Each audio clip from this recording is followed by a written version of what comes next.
How do people who live in their car not die of heatstroke? Despite these comments, yes, it can happen. This is the opposite end of it.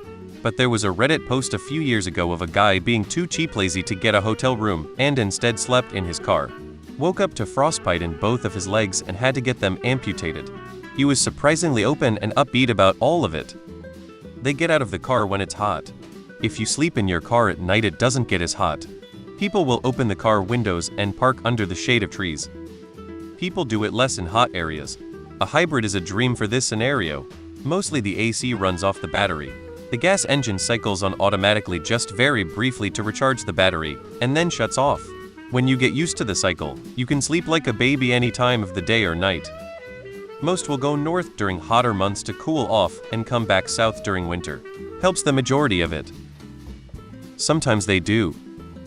They get out the car. I lived in my car in California for 3 years. Stay cool by being at the river during the day.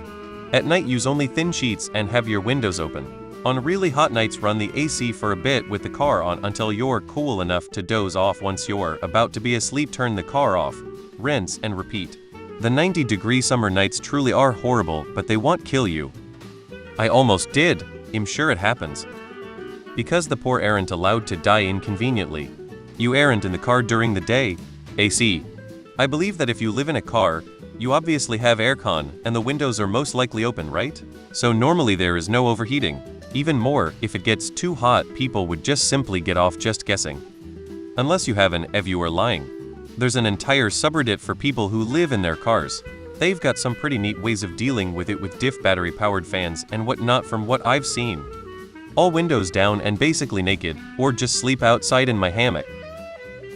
If you can't have the AC running for long periods of time, putting heat reflectors in the windows and windshield, isolating the roof of the car with reflective material too, and electric rechargeable fans to extract the hot air. Of course, park in the shade. They don't have their cars running on battery constantly.